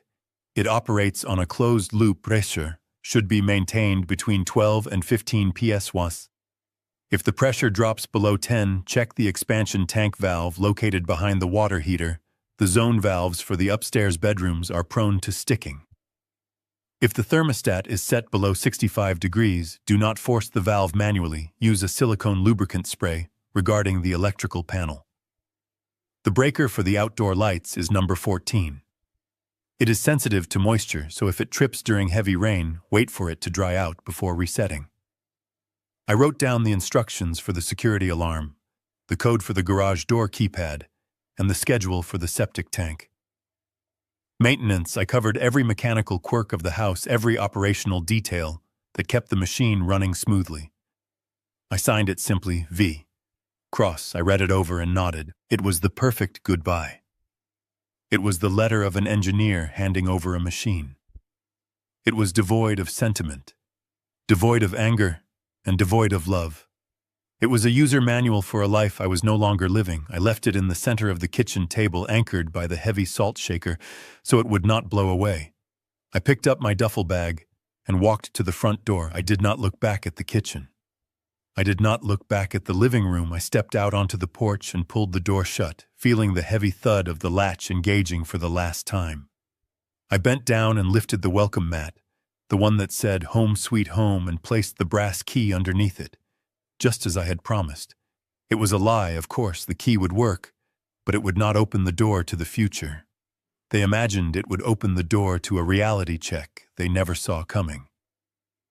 I walked to my truck, the gravel crunching under my boots, the rain starting to fall again. A soft mist that blurred the edges of the world, climbed into the cab and started the engine. The vibration of the steering wheel felt grounding, felt real. I backed out of the driveway, slowly passing the mailbox I had painted last summer, passing the oak tree I had planted when we moved in.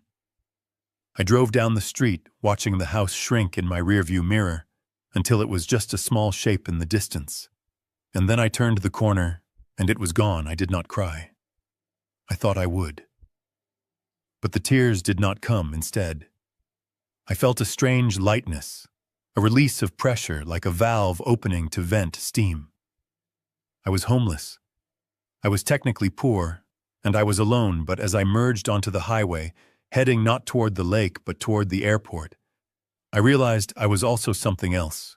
I was free. I was free from the lies, free from the manipulation, and free from the burden of trying to save a son who did not want to be saved. I had done my duty. I had protected the asset, not the house, but the dignity of the man who built it. I turned on the radio, letting the music fill the cab, driving steadily through the rain. leaving the wreckage behind, ready to let the demolition crew move in and find out that the building was already empty. I was not sitting in the passenger seat of the rental truck that pulled into my driveway that Saturday evening, but I can picture the scene with perfect clarity because I know my son and I know his wife better than they know themselves. They would have been high on adrenaline and arrogance, the kind of intoxication that comes from getting something for nothing. Brandon was likely driving with one hand on the wheel, imagining himself as the lord of the manor, while Tiffany swiped through interior design apps on her phone, planning the destruction of the home I had built. They had rented a 20-foot truck, not because they had that much furniture, but because they wanted to make a statement. They were moving in and they were taking over completely. I imagined Tiffany complaining about the smell of the rental cab, wrinkling her nose and saying that it didn't matter, because soon she would be sleeping in the master suite with the silk drapes and the walk-in closet. She had probably already decided which walls to knock down.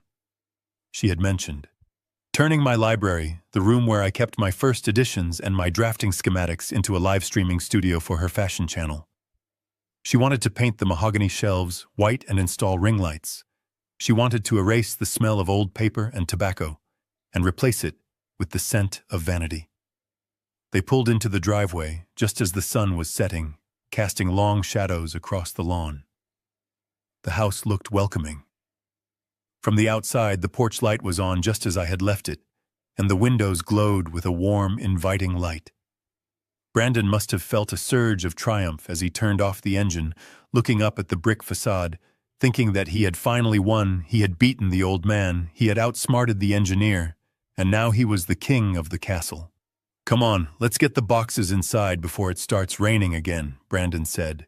Jumping out of the truck, he walked up the path with a strut that belonged to a man who had earned his success, not one who had stolen it.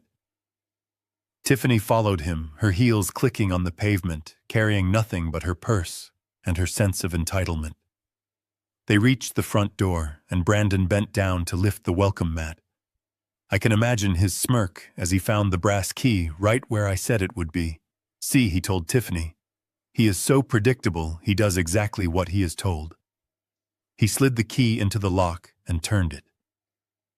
The mechanism clicked smoothly, a sound he interpreted as permission, but which was actually the sound of a trap springing shut. He pushed the door open and stepped inside, shouting out a mock greeting, just in case I had decided to stay. "Hello, Dad. Are you here or are you off drowning worms at the lake?" He expected silence. He expected the quiet hum of the refrigerator and the ticking of the grandfather clock. He expected to walk into a museum of my life that he could start dismantling piece by piece. Instead, he walked into a construction zone. The first thing that must have hit him was the smell.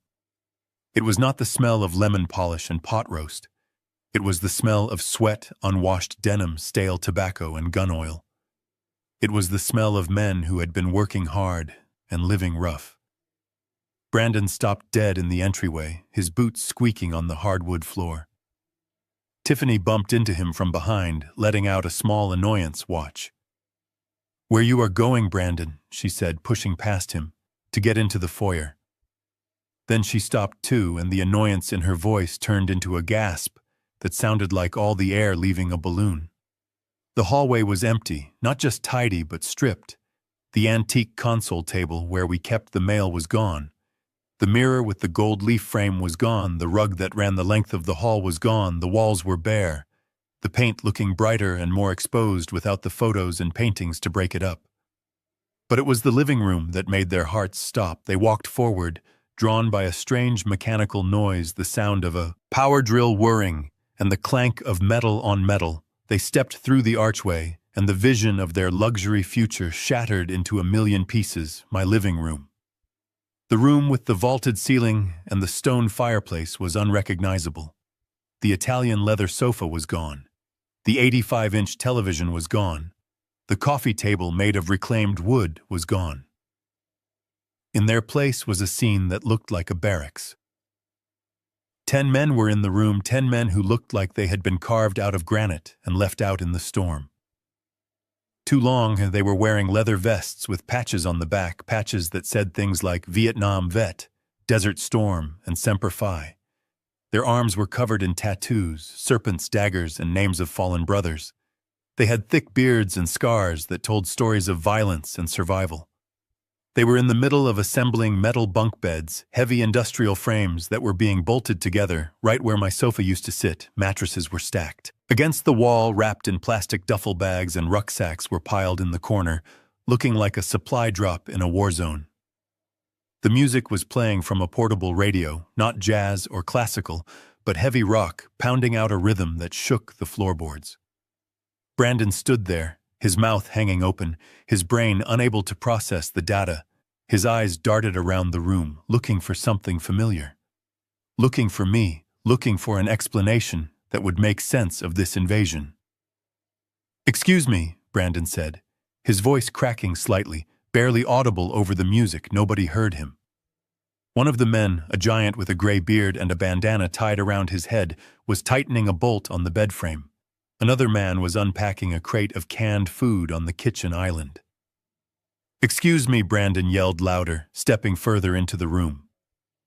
"Who are you people? What are you doing in my house?" The music cut off abruptly. A man standing near the radio had hit the switch. The sudden silence was heavy and threatening. All 10 men stopped what they were doing. They turned slowly to look at Brandon and Tiffany.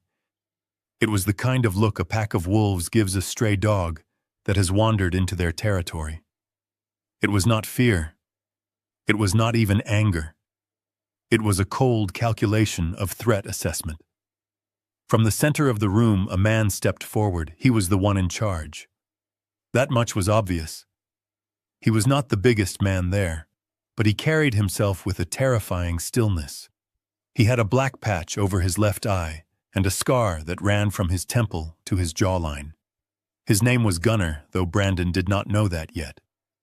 Gunnar wiped his hands on a rag and tucked it into the back pocket of his jeans. He walked toward Brandon, stopping just inside the personal space boundary, looking him up and down with his one good eye, an eye that was blue and hard as ice. "Can I help you, son, Gunnar?" asked his voice, sounding like gravel crunching under tires. Brandon puffed out his chest, trying to summon the authority he thought he possessed. "I think you better explain what you are doing here. This is my father's house, and I am his power of attorney. I want to know where my father is and why you are moving furniture into my living room." Gunnar tilted his head slightly, as if he was trying to understand a foreign language. "Your father," he repeated slowly, looking around the room. "I don't see any father here. This is a private residence owned by the Veterans Housing Project. What are you talking about?" Tiffany shrieked, stepping out from behind Brandon, her voice shrill and panicked, looking at the dirty boots of the men on her future floor. "This is Victor Cross's house. We are moving in today. Who gave you the keys?" Gunnar reached into his vest pocket and pulled out a folded piece of paper. It was not the deed, it was the letter I had left. The one with the instructions on the boiler. He tapped it against his palm. "Victor Cross." Gunnar said thoughtfully, "That's the name of the donor. Nice guy engineer left us very detailed instructions on how to keep the pipes from freezing. He donated this property to our unit. Effective yesterday, signed, sealed and delivered." "Donated," Brandon stammered, his face going pale, the blood draining out of him as the word hit him like a physical blow. "Donated? What do you mean donated?" "I mean he gave it to us," Gunnar said, stepping closer, forcing Brandon to take a step back. "He gave us the land, the house, and everything he didn't take with him. Said he wanted it to go to men who would appreciate a roof over their heads. Said he was done with it." "That's a lie," Brandon shouted, his voice rising in hysteria. "My father is senile. He doesn't know what he is doing. I have a document right here." He patted his pocket frantically, trying to find the direct deposit form, as if it was a shield. "I have a document that says I control his finances. He can't give away a house without my permission." Gunnar laughed, a dry, short bark of a laugh that was echoed by the other men in the room. "Son," Gunnar said, leaning in close so Brandon could smell the coffee and tobacco on his breath, "unless your name is on the deed, And unless you have a court order signed by a judge overriding a charitable donation made by a man of sound mind, you don't have squat. What you have is a trespassing charge waiting to happen. Tiffany looked around the room, her eyes wide with horror. She saw the bunk beds. She saw the men she saw. Her dream of a luxury renovation crumbling into dust. "Where is the furniture?" she whispered, her voice trembling. "Where are the antiques? Where is the silver?" Gunnar shrugged. "Sold, moved, or donated," he said, looking at her with open contempt. "We kept the pots and pans and the fridge, the rest of the fancy stuff." "The old man got rid of it," said he didn't want any clutter left behind.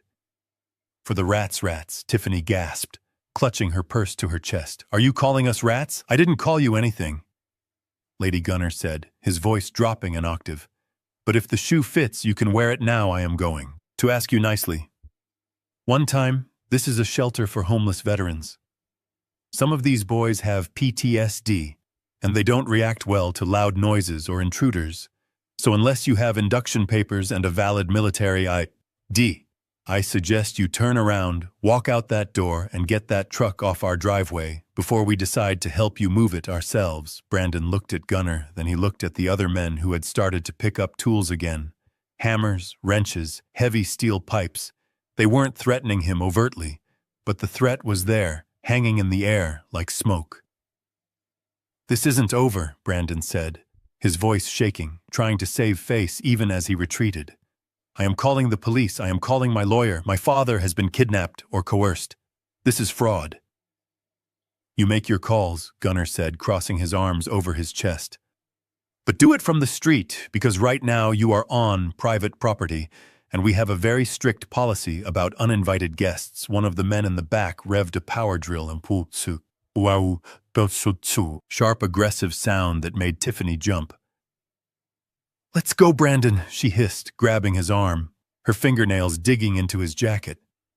"Let's just go. We can call the police from the car."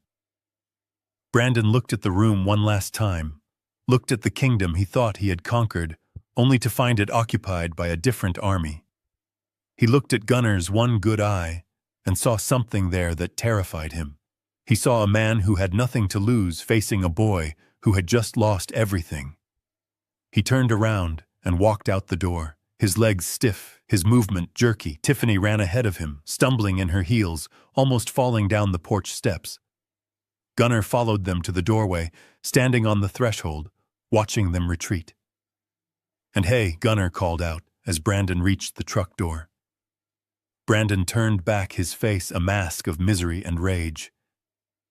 "Don't forget to take your trash with you," Gunnar said, pointing to the direct deposit form that had fallen out of Brandon's pocket onto the driveway.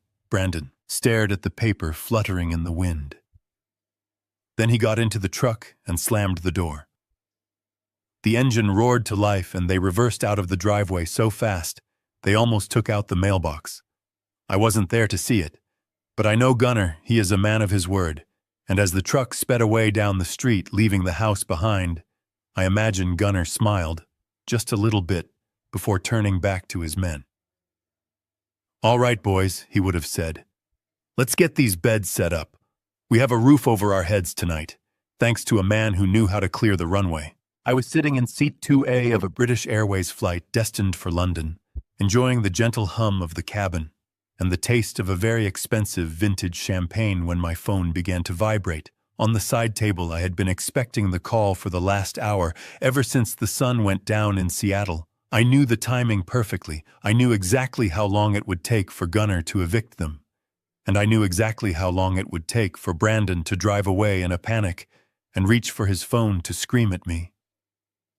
I picked up the device and saw his name flashing on the screen, Brandon Cross, calling, seeing his name used to bring me a sense of warmth, a feeling of connection to the future I had helped create. But now it just looked like a notification from a debt collector. I took a sip of champagne, enjoying the bubbles before sliding my thumb across the screen to answer. "Hello, Brandon," I said, my voice calm and steady, contrasting sharply with the chaotic noise coming from the other end of the line. "Dad, where are you?" Brandon screamed, his voice cracking with hysteria, gaining altitude in a way that made him sound like a frightened child. We just went to the house and there are people there. Crazy people, bikers and homeless guys. They have taken over the place. They said you gave it to them. Tell me where you are so I can come get you, and we can go to the police together. I set my glass down on the white linen napkin. I am not missing. Brandon and I have not been kidnapped. I am perfectly safe and exactly where I want to be. What are you talking about? He yelled. I could hear Tiffany sobbing in the background, a high-pitched wailing sound that grated on my nerves. Those men said, "You signed the deed over to them. They threw us out." "Dad, they threw us out of our own house." "It is not your house, Brandon," I corrected him gently. "It was my house, and I can do whatever I want with it. And what I wanted to do was give it to men who actually understand the concept of honor and sacrifice, men who would never try to declare their own father incompetent, just to pay off their gambling debts." There was a silence on the line, a sudden vacuum where the screaming had been.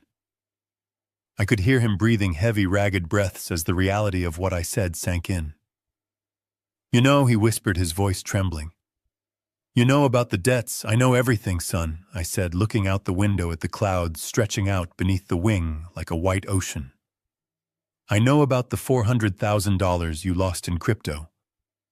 I know about the sports betting, and I know about Tiffany's credit cards, most importantly. I know that your house is being foreclosed on in less than 2 weeks. I know you didn't want to take care of me, you wanted to liquidate me." He didn't deny it. He didn't try to defend himself. Instead, his voice shifted from fear to a cold, desperate anger, the tone of a cornered animal. "Fine," he spat out. "So you know.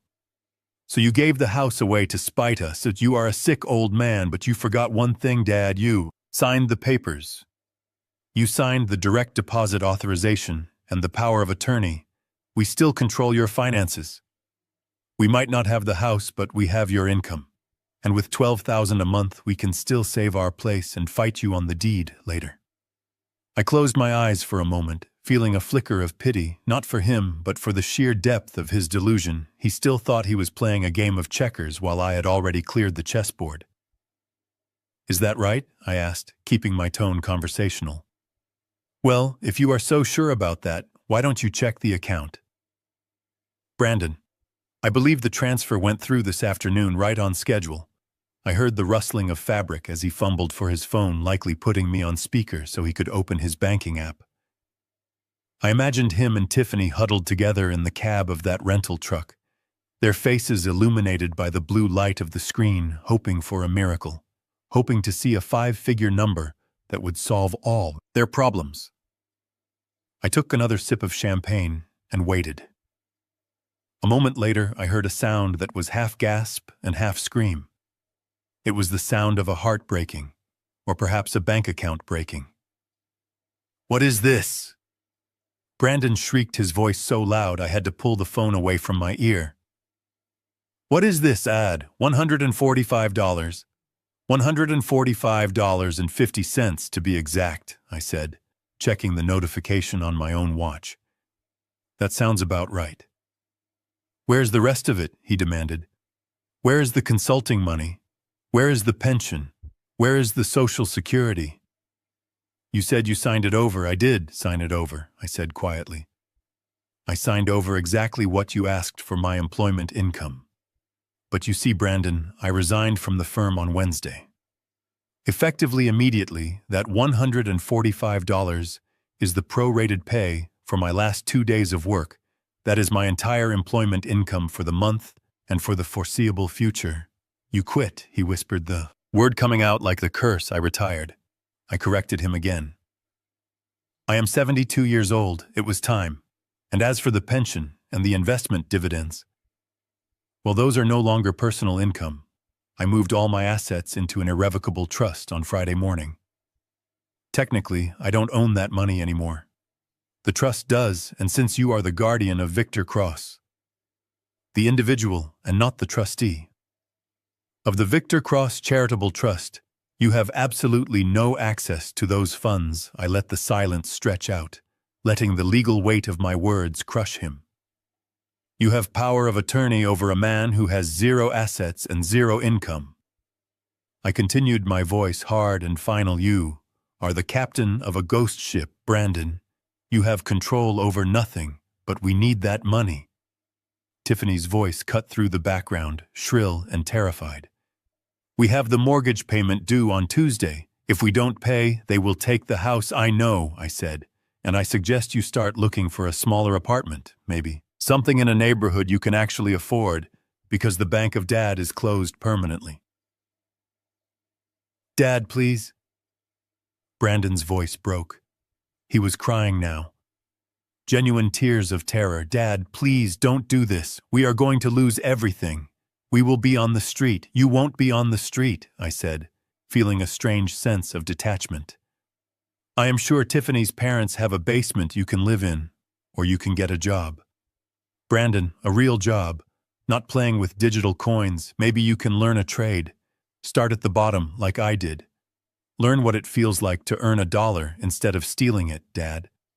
I am sorry, he sobbed. I am so sorry. We didn't mean it. You meant every word I said, cutting him off. You meant it. When you called the doctor, you meant it. When you threatened to put me in a state home. And you meant it when you looked at me with disgust at the dinner table. Apologies, born from poverty, don't count, Brandon. You are only sorry because you got caught and because you lost. The flight attendant approached my seat holding a warm towel. Mr. Cross, can I get you anything else before we dim the cabin lights? No, thank you, I said to her, smiling. I have everything I need. I turned back to the phone one last time. I am going to hang up now, Brandon. I am going to Europe for a while, maybe visit the places your mother and I loved. I don't want you to call me again. The lawyers have instructed me to cease communication with you pending the finalization of the trust. If you need anything, contact Evelyn Shaw, but I warn you, she is not authorized to give you money either. Dad, wait, don't hang up. Good luck with the foreclosure, son, I said, and I pressed the red button, ending the call and ending the chapter of my life that had caused me so much pain. I put the phone face down on the table and looked out the window again. The plane was banking, turning east toward the Atlantic. The lights of the city were fading behind us, disappearing into the darkness, just like the house, just like the debts, just like the betrayal. I felt a vibration in my pocket. It was the phone again, Brandon calling back, desperate and broken. I reached into my pocket and turned the device off completely, holding the power button until the screen went black. I sat back in the wide leather seat and closed my eyes, allowing myself to feel the grief I had been holding back. It hurt losing a son, hurt more than losing a limb. But the wound was clean. Now the infection had been cut out, and for the first time in years, I could breathe without the weight of his expectations crushing my chest. I was alone in the sky, flying toward a new horizon, with $145 sent to my enemy and millions secured for my legacy. I had won the war, but there was no parade, just the quiet satisfaction of a man who had stood his ground and refused to be erased. I signaled the flight attendant. Actually, I said as she walked by, I will have another glass of champagne. She smiled and poured the golden liquid. To new beginnings, she said. Raised my glass. To turbulence, I said softly. Because sometimes you have to shake everything up to find out what is actually solid. I took a sip and let the plane carry me away, leaving my son to learn the lesson I should have taught him years ago, that the only things you truly own are the things you earn, and everything else can be taken away in the blink of an eye. I did not stay to watch the fallout that happened in Seattle after I hung up that phone. But Evelyn kept me informed, not because I asked for the details, but because she knew I needed the closure of knowing the equation had finally balanced. The bank did not wait for Brandon to find a job, or for Tiffany to find a conscience. The foreclosure process, which had already been in motion, accelerated with the ruthless efficiency of a machine that has been ignored for too long. The following Tuesday, the day the mortgage payment was due, and missed was the final nail in the coffin of their illusion. Evelyn told me that the eviction notice was served 3 days later. They did not leave with dignity. They did not pack their boxes quietly and move on. Instead, they fought it, screaming at the deputies who came to escort them off the property. Tiffany apparently tried to claim squatter's rights in a house she had never paid a dime for, while Brandon sat on the curb, crying into his hands. The neighbors, the same. People they had tried to impress with their leased cars and designer clothes watched from their windows as the facade crumbled completely. They had nowhere to go, no friends willing to take them in because fair weather. Friends disappear when the storm hits, and no money to pay for a hotel. Their credit was destroyed, their assets were non-existent, and their reputation was in tatters. So they did the only thing they could do. They moved into the basement of Tiffany's mother's house, a cramped, damp space in a neighborhood that Tiffany had spent her whole life trying to escape. I can only imagine the atmosphere in that basement, the air thick with resentment, and the smell of mildew mingling with the scent of expensive perfume that Tiffany refused to stop wearing. It did not take long for the pressure to crack them wide open without my money to act as a buffer against reality. They turned on each other like starving wolves. Tiffany blamed Brandon for being weak for not securing the bag for letting his father outsmart him. Brandon blamed Tiffany for the debt for the spending, for pushing him to threaten me in the first place. The arguments were loud and constant. Evelyn said the police were called twice for domestic disturbances, not violence, just screaming matches, so intense they shook the walls, finally less than a month after they lost their house. Tiffany packed her bags and left. She didn't go far, just upstairs to her old bedroom, leaving Brandon alone in the basement, with his debts and his regrets. They are currently separated, pending a divorce that neither of them can afford to pay for. And Brandon, well, my son finally got a job. He works for a delivery service, now driving a beat-up sedan around the city, dropping off food and packages to people who live in houses like the one he used to own. Evelyn sent me a photo once taken by a mutual friend who happened to order a pizza. It showed Brandon standing on a porch in the rain, holding a cardboard box, his suit replaced by a wet uniform, arrogance replaced by a look of profound exhaustion. I looked at that photo for a long time, trying to find the pity in my heart. But I could not find it. What I found instead was a grim satisfaction, not because he was suffering, but because for the first time in his life he was actually earning his keep. He was learning the lesson I had tried to teach him, with words for decades, only now he was learning it with sweat and sore feet. Maybe this is the making of him. Maybe hitting rock bottom will give him the foundation he never bothered to build when he was standing on my shoulders. As for me, I am sitting at a small round table on a cobblestone street in the Marais district of Paris. The coffee here is strong and rich, served in a ceramic cup that warms my hands.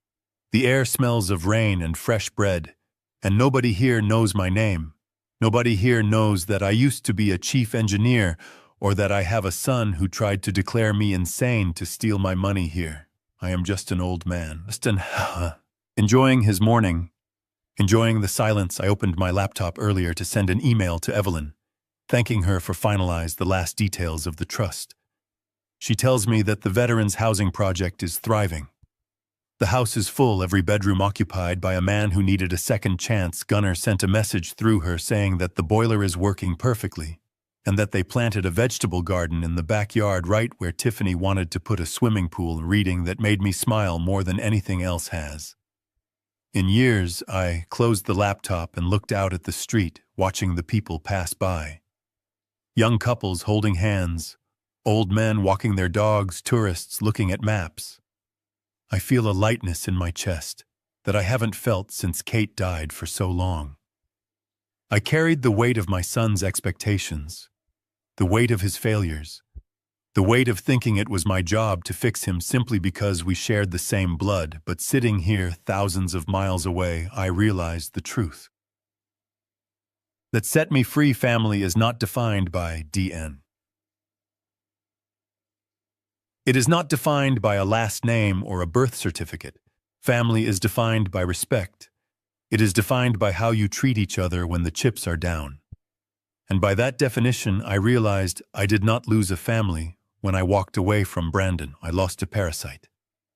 It is a harsh word, I know, and some of you listening might think I am cold for saying it. You might think a father should sacrifice himself until there is nothing left, but I am here to tell you that you are wrong. Sacrifice without appreciation is just martyrdom, and enabling abuse is not love, it is fear. I loved my son enough to support him for 38 years, but I also loved myself enough to stop him from destroying me. And that is the lesson I want you to take away from my story. If you are holding on to a relationship solely because of blood, even though it drains you, disrespects you, and threatens your well-being, you are not being loyal, you are being a victim. There is no law in the universe that says you have to set yourself on fire to keep someone else warm, especially when that person is holding the match. I took a sip of my coffee and watched a pigeon land on the pavement, pecking at a crumb of croissant. Life is simple, really. We make it complicated with our guilt and our obligations. But at the end of the day, we all have the right to be safe. We all have the right to the fruits of our own labor. And we all have the right to peace. I am 72 years old, and I am starting over. I have a suitcase of clothes, a modest stipend from my trust, and a whole world left to see. I don't know where I will go next. Maybe Rome, maybe Tokyo, maybe a quiet cabin in the mountains. It doesn't matter because wherever I go, I will be going as a free man. I picked up my pen and wrote one last line in my journal before closing it. The entry was short, just 3 words: project status complete. I paid the waiter and stood up, buttoning my coat against the chill. The city of lights was waiting for me, and I didn't want to miss a single second of it. Thank you for listening to my story. I know it wasn't a fairy tale, and it certainly didn't have the happy ending most people expect where everyone hugs and makes up. But it was a real ending, and sometimes reality is better than fantasy, because it is honest. If my story resonated with you, if you have ever felt used by the people who are supposed to love you, or if you are afraid to draw a line in the sand because you think you owe them something, please remember my empty house. Remember the $145, and remember that the only person you owe your happiness to is yourself. Please like this video and subscribe to the channel. It helps this old engineer share his blueprints for survival with more people who might need them. And tell me in the comments below, what is the one thing you have always wanted to do but were too afraid to try? Maybe today is the day you start planning your own escape to Paris. Take care of yourselves, and remember, respect is not given, it is earned. And once it is gone, you have every right to close the account. Until next time, this is Victor Cross signing off.